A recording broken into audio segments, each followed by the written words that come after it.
இது வெறும் கேள்விதான், இதுக்கு விடை இன்னும் கிடைக்கல. அத்தி, கேள்வி கேட்டதுக்கே தலை சுத்துதே. ஏன் தமிழே? என்ன?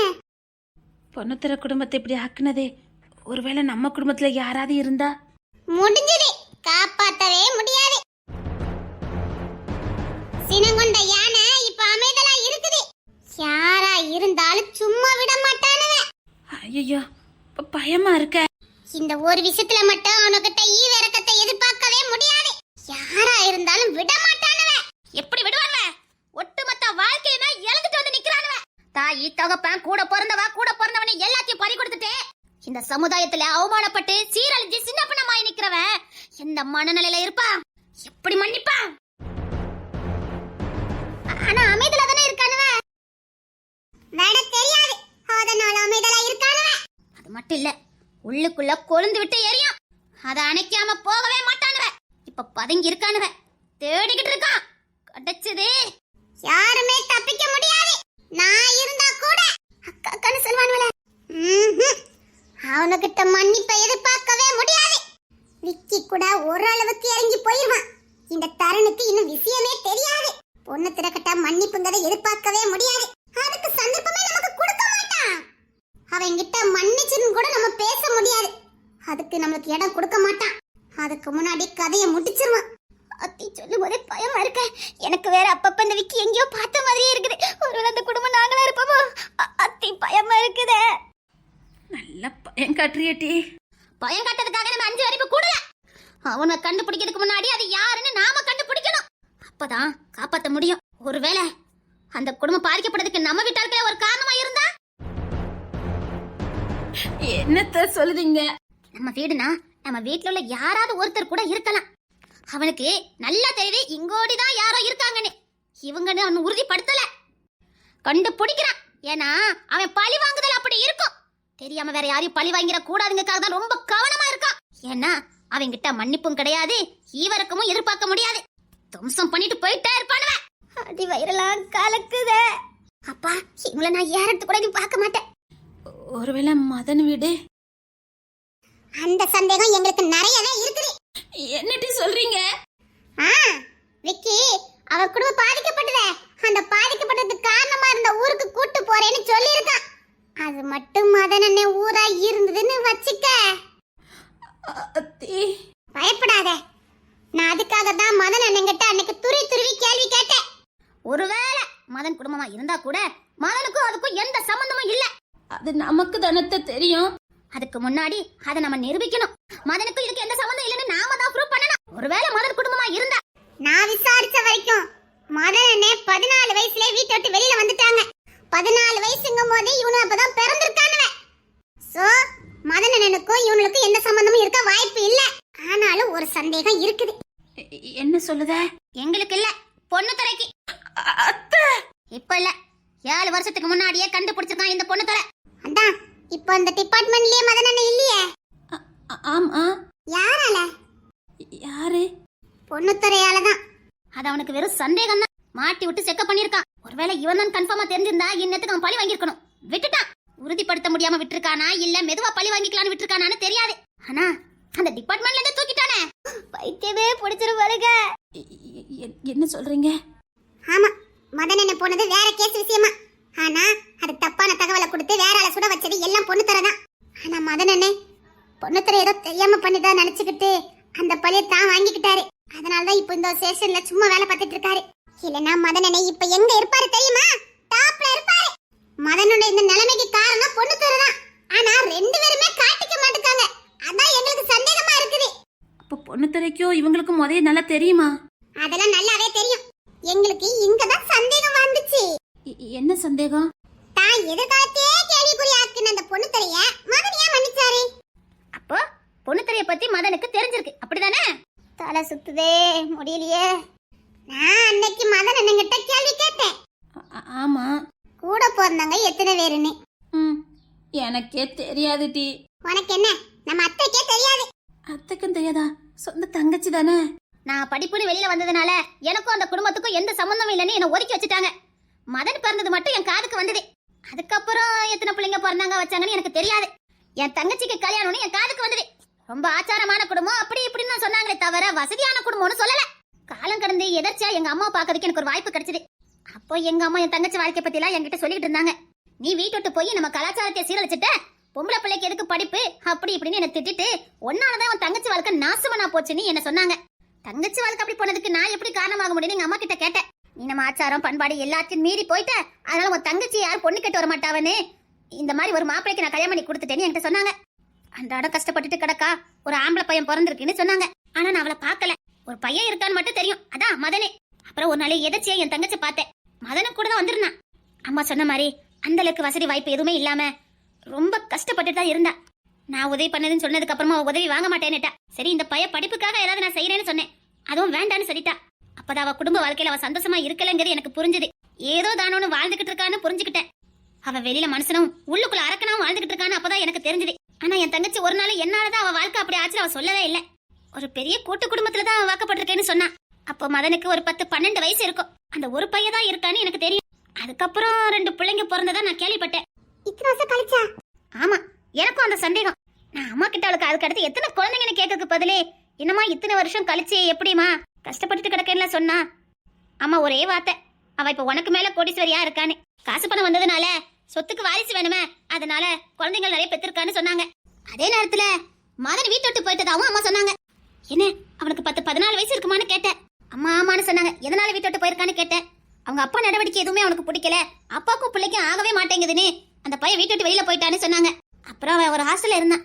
நான் தான் அப்பப்போ போய் அவனை பார்த்தேன். அப்பெல்லாம் அவனுக்கு நான் பெரியமான்லாம் தெரியாது, அவனாதான் கெஸ் பண்ணிருக்கான், என்ன முகச்சாட ஒரே மாதிரி இருக்கனால.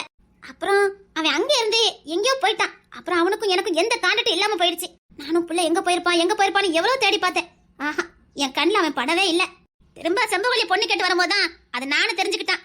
அப்படி இருக்கும்போது ஒருவேளை பொண்ணுத்திர குடும்பம் நடுத்தருக்கு வந்ததுக்கு மதன் அப்பாதான் காரணமா இருந்தாலும் மதனுக்கும் இதுக்கும் எந்த சம்பந்தமும் இல்ல. இதை நாம ப்ரூவ் பண்ணணும். ஒருவேளை பொண்ணுத்திர பழி வாங்குறதுக்கு முன்னாடி நாம அதை நிரூபிக்கணும். அப்போ உறுதியா? உறுதியாலாம் கிடையாது. இன்னும் தினேசன் இருக்காங்களே. ஆமா, ஏன்னா தினேசுக்கு அவங்க அப்பா கூட பிறந்த 4-5 அக்கா தங்கச்சி உண்டு. பரம்பரை சொத்து ஏகப்பட்டது இருக்குது. அப்படியும் யோசிச்சு பார்க்கணும்ல. அத்தி நாங்களும் இருப்போமோ? அத்தி இதுகிட்ட தப்பிக்க முடியாது போலுக்க. இப்படி 1000 சந்தேகங்கள் இருக்குது, எதுக்கும் விட கிடைக்கவே இல்ல. இதே குழப்பத்துல நமக்கு ஒரு சின்ன ஆறுதலே, அவனுக்கு இன்னும் நம்ம குடும்பத்து மேல யாரு மேலயும் சந்தேகம் இல்ல, அது மட்டும்தான். அதான் மதன் பழி வாங்கியிருக்கானே. இல்ல அது ஏதோ எதர்ச்சியாதான் இந்த மாதிரி இருக்குது. அவன் பழி வாங்கணும்னு நினைச்சிருந்தா இத்தனை வருஷம் காத்திருக்குன்னு அவசியம் இல்லையே. இப்படி நம்ம குடும்பத்துல அனுநியமா இருக்கணும்னு அவசியம் இல்லையே. ஏன் இவ்வளவு உறுதியா சொல்றேன்னா, பொண்ணு துறைக்கு நேருக்கு நேர் மோதிதான் பழக்கம். பெரிய பெரிய தலைகளையே நேருக்கு நேர் மோதுறவன் தான் குடும்பத்தை பழி வாங்குறவங்க மட்டும் உறவாடி கெடுக்க மாட்டான். அவன் நேருக்கு நேரம் நின்னு பழி வாங்குவானே தவிர உறவாடி கெடுக்க மாட்டான். மீனாவ கூட பிறந்தவளா ஏத்திருக்கானுவ, என்ன பெத்த தாய பார்த்த மாதிரி பாக்கானுங்க. அதனால இங்க எதுவும் இருக்கிறதுக்கு பிரச்சனை இல்ல. இங்க பிரச்சனை நம்ம கிஷோர் தான். அதுவும் தொழில் ரீதியா மட்டும்தான், மத்தபடி இல்ல. பொதுவாவே பொண்ணு துறைக்கு நிறைய நல்ல குணங்கள் இருக்குது. அவன் சின்ன சின்ன பிரச்சனைகளை பெருசாவே எடுத்துக்க மாட்டேங்கிறான். கிஷோர் இவ்வளவு பிரச்சனைகளை கொடுத்தும் அவன் அமைதலா போறானா, இதெல்லாம் அவன் பெரிய விஷயமா எடுக்கிறதே இல்லன்னு தானே அர்த்தம். பொதுவா பொண்ணு தர ரொம்ப தைரியசாலி, திறமசாலி, அறிவாளி, இன்னொன்னு பொலசாலி. அவனுடைய மோதலு நேருக்கு நேர் தான் இருக்கும். கிஷோர மாதிரி கீழோடி வேலை பார்க்கறதுக்கு அவனுக்கு தெரியாது. அப்படி அவன் கீழோடி வேலை பார்க்கதா இருந்தா இந்நேரத்துக்கு அவன் பழி வாங்க நினைச்சவங்கள பழி வாங்கி இருப்பான். இந்நேரத்துக்கு கிஷோரும் வேற மாதிரி போயிருப்பான். பொண்ணு தர கிட்ட நேர்மை இருக்குது. அந்த நேர்மை இருக்கிற வரைக்கும் அந்த குற்றவாளி தப்பிச்சுக்கிட்டு தான் இருப்பான். அது நமக்கு சாதகமா பயன்படுத்தி அந்த குற்றவாளி யாருன்னு நாம கண்டுபிடிக்கணும். கண்டுபிடிச்சு இந்த பழி வாங்குறதுல இருந்து பொண்ணு துறைய காப்பாத்தணும். அவனை சந்தோஷமா வாழ வைக்கணும். என் பிள்ளையா நான் அவனை வாழ வைக்கணும். அப்ப விக்கி என்ற விக்னேஷ் அவன் அவசரக்காரன். சொல்லுவாங்களே ஆத்திரக்காரனுக்கு புத்தி மட்டும்னே. அவன் ஒரு முரட்டாட்டமான ஆளு. அந்த நேரத்துல என்ன நினைக்கானோ அதுதான் அவன் செய்வான். பின்னாடி உள்ளதை யோசிக்கவே மாட்டான். இப்போ அவனை மனசனா மாத்தி வச்சுக்கிறது கஜேந்திரன் தான். தான் குடும்பத்தை அழிச்சவங்களை பழி வாங்குறதுக்காக பல போதைகளுக்கு அடிமையானவன் தான் இந்த விக்கி என்ற விக்னேஷ். அவனை மனசனா மாத்தி வச்சிருக்கான் இந்த கஜேந்திரன். இங்கதான் நமக்கு இன்னொரு விஷயம் இடிக்குது. உண்மையிலே பொண்ணுத்துறை தம்பி தருண் தத்து கொடுத்த பிள்ளையா இருந்தா கஜேந்திரன் குடும்பத்துக்கும் பொண்ணுத்துறைக்கு என்ன சம்பந்தம்? அவங்க சொந்தக்காரங்களுக்கு தானே தத்து கொடுத்தாங்க. எனக்கு இப்படி 1000 கேள்விய மண்டையில ஓடிக்கிட்டு இருக்கு. கஜேந்திரனுக்கும் பொண்ணுத்துறை குடும்பத்துக்கும் என்ன சம்பந்தம்? அத்தை, ஒருவேளை பொண்ணுத்தர குடும்பத்தை அழிச்சது கஜேந்திரனின் குடும்பமா இருந்தா ஆதிராவ பொண்ணுத்தர ஏத்துக்க மாட்டானா? பொண்ணுத்துறை பயங்கர புத்திசாலின்னு உங்ககிட்ட நான் சொல்லியிருக்கேன். ஆமா, ஒரு பொண்ணு மேல ஆசைப்பட்டு அவதான் வாழ்க்கை தோணு, அவ கூட கடைசி வரைக்கும் வாழணும், அவதான் தான் உசுறு நினைக்கிறவன் உசுறு இல்ல, உலகமே அவதான் நினைச்சிட்டு இருக்கான். அப்படி நினைக்கிறவன் அதுக்கு முன்னாடி அவ யாரு என்னன்னு அலசி ஆராய்ஞ்சிருக்க மாட்டான். இப்பவும் சொல்றேன், பொண்ணு தர பயங்கர மூலக்காரன். அதனால ஆதிரா குடும்பம் இருக்கிறதுக்கு வாய்ப்பே இல்ல. அத்தை சீக்கிரம் அது யாருன்னு கண்டுபிடிங்க அத்தை. எனக்கு ரொம்ப பயமா இருக்குது. அதான் சிங்கம் மாதிரி நம்ம 5 பேர் இருக்கமே, கண்டுபிடிச்சிடலாம். செம்பகவல்லி, அத்தை மதன்கிட்ட எடுக்க மடக்கான கேள்விகளை கேட்டு அவங்கிட்ட இருந்து எவ்வளவு கறக்க முடியுமோ அதெல்லாம் கரை. அத்தை அவங்களுக்கு அவங்க வீட்டை பத்தி பேசினாலே பிடிக்காது அத்தை. ஏன் மாமியாரே, உங்க தங்கச்சிமா தனக்கு இத்தனை பிள்ளைங்க என்னன்னு எதுவுமே சொல்லல? தனக்கு எப்படி சொத்து வந்தது வச்சுன்னு உங்ககிட்ட சொல்லலையா? எனக்கும் என் தங்கச்சிக்கும் அவ்வளவு ஈடுபாடுலாம் கிடையாது. நான் படிக்கிறதுக்காக வெளிநாடு போயிட்டேன். எனக்கு என் குழந்தைங்க பிறந்ததுக்கு அப்புறமும் படிப்புக்காக நான் வெளிநாட்டுல தான் இருந்தேன். அதே நேரத்துல பிசினஸ் அது இதுன்னு ஏகப்பட்டதை நான் பாத்துக்கிட்டு இருந்தேன். அதான் என் தங்கச்சி மாப்பிள்ள என்ன பார்த்து அவளும் கெட்டு போயிருவாளாம். அதனால என்கிட்ட அவர் பழக விடுறதே கிடையாது. படிப்புனா பொம்பளைங்களுக்கு ஆகாதான். பொம்பளைங்க இப்படி 4 நாடு ஊர்னு சுத்தக்கூடாதான். பொம்பளைனா கிச்சனுக்குள்ளதான் இருக்கணுமா, அது அவர் கட்டுப்பாடு. என்ன மாதிரி ஆயிடக்கூடாதான். என்கிட்ட பழக விடுறதே இல்ல. நான் அதனால அதை பேச எடுத்துக்கவும் இல்ல. தங்கச்ச பார்த்து புத்திமதி ஏதாவது சொல்லுவேன். அவளை நடுகால கூட அவர் அனுமதிக்க மாட்டாரு. அவ இருப்பிடமே கிச்சன் மட்டும்தான். அவன் மனுஷ பிறவியே கிடையாது. எதனால சொல்றீங்க? அவ படுத்தின பாடு இருக்குதே, அதெல்லாம் பார்க்க முடியாதான் அந்த மதன் பையன் வீட்டை விட்டு ஓடணும். என்ன சொல்லுதீங்க? அவன் பண்ண கொடுமையில சொல்றேன் கேளுங்க. அதான் உனக்கு தான் கல்யாணம் முடிஞ்சு குழந்தைங்களா பிறந்துட்ட, இனி எதுக்கு இந்த அழகுன்னு அவ தலையில இந்த முடிய வெட்டி அவளை மொட்டையாக்கணும். நடுகாலுக்கு கூட அவளை அனுமதிக்கல. எவ்வளவு அடிமைப்படுத்த முடியுமோ அந்த அளவுக்கு அவளை அடிமைப்படுத்தினான். புதுசா ஒரு பொருள் வந்தா கூட அதை கூட அவளை கத்துக்க விடாம பண்ணுவான். அப்படின்னா அப்பெல்லாம் அம்மியில தானே எல்லாரும் அரைப்பாங்க. அந்த நேரம் வந்து மிக்ஸி எல்லாம் கொஞ்சம் ஊருக்குள்ள கொஞ்சம் பரவ ஆரம்பிச்சது. ஈஸியா மசாலாலாம் அரைச்சிடலாம் அப்படின்னு எங்க வீட்டுல ஏற்கனவே இருந்தது. அவ வீட்லயும் வாங்கியிருக்கான். ஆனா அவளை பயன்படுத்த விட மாட்டான். ஏன்னா அதை கூட அவ கத்துக்க கூடாதான். அவ அம்மியில தான் அரைப்பா. ஆனா வீட்டு எல்லா பொருளும் வாங்கி வச்சிருப்பா. கிரைண்டர் இருக்கும் ஊருக்காக, ஆனா அதுல ஆட்ட விட மாட்டான். ஏன்னா அவளுக்கு தெரியக்கூடாதான். உலக அறிவை கத்துக்க கூடாதான். ஆட்டோர்ல தான் கடந்து ஆட்டிட்டு இருப்பா. வாஷிங் மிஷின் இருந்தது, அதை அவ பயன்படுத்த கூடாது. ஏன்னா அதை கத்துக்கிடுவாளாம். கையால தான் துவைக்கணும். ஆக மொத்தம் அவளுக்கு எதுவுமே தெரியாத ஒரு கூமுட்டையா இருக்குன்னு நினைக்கிறவன் தான் என் தங்கச்சி புருஷன். தமக்கு நடக்கிற கொடுமையை பார்த்து 13 வயசுல தான் தகப்பனை பார்த்து தட்டி கேட்டான் இந்த மதனே. பிள்ளைய அறிவாளியா வளர்த்துட்டியானுதான் மதனை அந்த பாடுபடுத்தினான். பெத்த பிள்ளைன்னு கூட பார்க்காம அவனுக்கு கொடுக்காத தண்டனையே கிடையாது.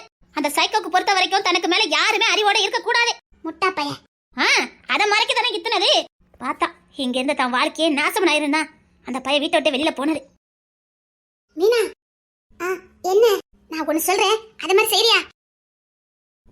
சொல்லு. இந்த மதனண்ணனை பத்தின கதைய நீ அப்பப்ப பொண்ணு தரக்கிட்ட விக்கி தருண் கிட்ட சொல்லு, சரியா? ஏன்? இல்ல, நீ கட்டாயம் சொல்லணும். மதனண்ணே எத்தனை வயசுல அந்த வீட்டை விட்டு வெளில வந்தாங்க, அவங்க பட்ட அவமானம், வேதனை, அவங்க அம்மாக்கு நடந்த கொடுமை அத்தனை நீ சொல்லி வைக்கணும். எனக்கு புரிஞ்சு போச்சு. ஆமாக்கா, ஒருவேளை அந்த குடும்பமா இருந்தா அவன் கண்டிப்பா மதனனையும் சேர்த்துதான் பழி வாங்குவான். நம்ம அதுக்கு முன்னாடியே மதனண்ணனை பத்தின எல்லா விவரத்தையும் சொல்லி வச்சா அப்போ கண்டிப்பா அவன் புரிஞ்சுக்குவான். ஏன்னா அவன் ரொம்ப நல்லவன். சரிதான். இப்பவும் சொல்ற, அவன் அலசி ஆராயமா எந்த ஒரு காரியத்தை செய்ய மாட்டான். ஏன்னா பொண்ணு தர நேர்மையானவன். சொல்லி வைக்கணும்லாம் வேண்டாம். அவனுக்கு தெரியும் யார பழி வாங்கணும்னு. அவன் ஒரு முறைக்கு பல முறை யோசிச்சுதான் ஒரு காரியத்தை செய்யறான். அவன் பேச்சுல ஒரு தெளிவு இருக்கு. அவன் பேச்சுல ஒரு நேர்மை இருக்குது. எடுத்தோம் கவுத்தோன்னு செய்யக்கூடியவன் கிடையாது இந்த பொண்ணு தர. ஒருவேளை மதன் குடும்பமா இருந்தா கூட அந்த குடும்பத்தை பத்தி அலசி ஆராய்ஞ்சி என்ன பண்ணணும் யாது பண்ணணும் பார்த்து பார்த்து பண்ணுவான் இந்த பொண்ணு தர. நாம மதனை பத்தி சொல்லணும் அவசியம் இல்ல. அவன் குடும்பாளிகளுக்கு யாரு காரணமோ அவங்கள மட்டும் தான் பழி வாங்குவானே தவிர மத்த யாரையும் பழி வாங்க மாட்டான். என்னை பொறுத்த வரைக்கும் அவன் இப்ப யாரையுமே பழி வாங்க கூடாது. அவன் வாழணும். ஆதிரா கூட சந்தோஷமா வாழணும். அதனால தானே அவனும் புழுவா துடிச்சுக்கிட்டு இருக்கான். சரி, நீ விக்கிய கூட்டுக்கிட்டு அவன் ஊருக்கு கிளம்பு. சரிங்க மாமியாரே, இப்ப வாரேன்னு சொல்லியிருக்கான். சரி, முத அது எந்த ஊரு என்ன யாது எல்லாத்தையும் அலசி ஆராய். ஒருவேளை அந்த குடும்பத்துக்கும் நமக்கு என்ன சம்பந்தங்கிறத அலசி ஆராய். அப்பதான் எல்லாத்தையும் நம்ம காப்பாற்ற முடியும். தேன்மொழி விஷயம், தேன்மொழி தான் அவ வாழ்க்கையை பத்தின தீர்மானத்தை எடுக்கணும். அவளும் ரொம்ப தெளிவா இருக்கா, எது நல்லது எது கெட்டதுன்னு. ஆனா என்ன, அவ பண்ற விதம் தான் தப்பா இருக்குது. துணிஞ்சு நிக்கணும், மனதுல பட்டுதான் பேசணும். இவன் மனசுக்குள்ள வச்சுக்கிட்டு அமைதியில போறா, அதுதான் பிரச்சனை. துணிச்சல தட்டி கேட்கணும். தட்டி கேட்டா மட்டும்தான் நமக்கான விடுதலையும் கிடைக்கும், நமக்கான பதிலும் கிடைக்கும். தேன்மொழி தப்பு பண்ணிக்கிட்டு இருக்கா, தட்டி கேட்கணும். தனக்கு நடக்கிற அநியாயத்தை தட்டி கேட்கணும். அநியாயத்தை அட்ஜஸ்ட் பண்ணி போனா அவ வாழ்ற வாழ்க்கை நரகம். அவளதான் நாம போராட விடணுமே தவிர அவளுக்காக நாம போராட முடியாது. துணிஞ்சு நிக்கணும். அவ கற்ற கல்வி கொடுக்காத தைரியத்தை நாம கொடுக்க முடியாது. அப்ப அவ கற்ற கல்வி மேல அவளுக்கு நம்பிக்கை இல்ல, அப்படிதானே? எப்ப நமக்குள்ள குற்ற உணர்ச்சி வருதோ அப்பவே நம்ம தோத்து போயிட்டாலும் அர்த்தம். இங்க நிறைய பேருக்கு தவறுக்கும் பாவத்துக்கும் வித்தியாசம் தெரியாம புலம்பிக்கிட்டு இருக்காங்க. அந்த புலம்பல்தான் நம்மள வீழ்த்தும்.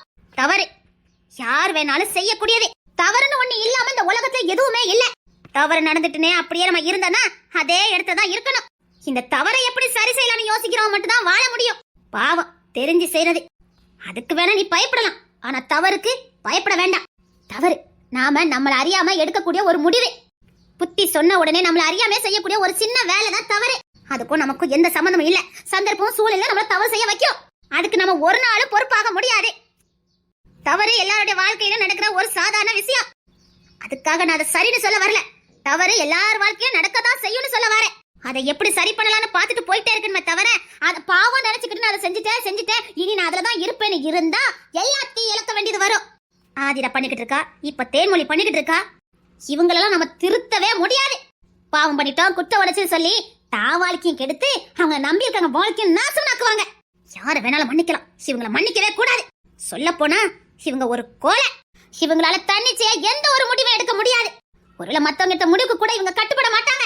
அதான் சொல்லுவாங்களே, சொல்லு புத்தி இருக்கணும் இல்ல சுய புத்தி இருக்கணும்னு. ரெண்டுமே இவங்க கிட்ட இருக்காது. இவங்க கடைசி வரைக்கும் பொழந்துகிட்டே தான் இருப்பாங்க. அதுல இருந்து எப்படி மீளணும் எப்படி ஜெயிக்கணுங்கிற அறிவு அவங்களுக்கு வரவே வராது. ஏன் தெரியுமா? அவங்க புத்தி வேலை செய்யாது. அந்த மனசு அவங்கள கண்ட்ரோல் பண்ணி வச்சிருக்கோம். பாவம் பண்ணிட்டே நீ முடிஞ்சு போச்சுன்னு அப்படி சொல்லி சொல்லி அவங்களை எந்த ஒரு முடிவுமே எடுக்க விடாம வச்சிருக்கோம். இவங்களுக்காக நாம வாதாட போனா நாம தான் அவமானப்பட்டு தோத்து போய் வந்து நிக்கணும். நாமளே ஒரு முடிவெடுத்து இது உன் வாழ்க்கைக்கு நல்லா இருக்கும், இத முடிவை எடுன்னு சொன்னா கூட நம்ம கிட்ட சரின்னு சொல்லிட்டு அடுத்த நொடி அது வேண்டான்னு அவங்க பின்வாங்கி போயிருவாங்க. அப்புறம் அவமானப்பட்டு வரது நாமளாதான் இருப்போம். இப்பேற்பட்டவங்களை நம்பி எந்த முடிவும் நாம எடுக்கவே கூடாது. தேன்மொழிய அவ போக்கிலே விடுங்க. நம்ம யாரும் எதுவும் பண்ண வேண்டாம். அவ வாழ்க்கைய அவ தான் காப்பாத்திக்கணும். சரியா சொன்னீங்க. அதுக்காக கிஷோர சும்மா விட்டுறேன் மட்டும் யாரும் நினைக்க கூடாது. அவனுக்கு நான் கொடுக்கிற தண்டனை பயங்கரமா இருக்கும். இந்த அன்னைக்கிளிக்கு பிடிக்காததே நம்பிக்கை துரோகம். பெத்த புள்ளையா இருந்தானே யாரா இருந்தா என்ன, துரோகம் தான். அவன் மத்தவங்களுக்கும் இல்ல எனக்கும் சேர்த்து செஞ்சிருக்கான். அவனுக்கு எப்படி பாடம் புகட்டணும்னு எனக்கு தெரியும். இந்த அண்ணன்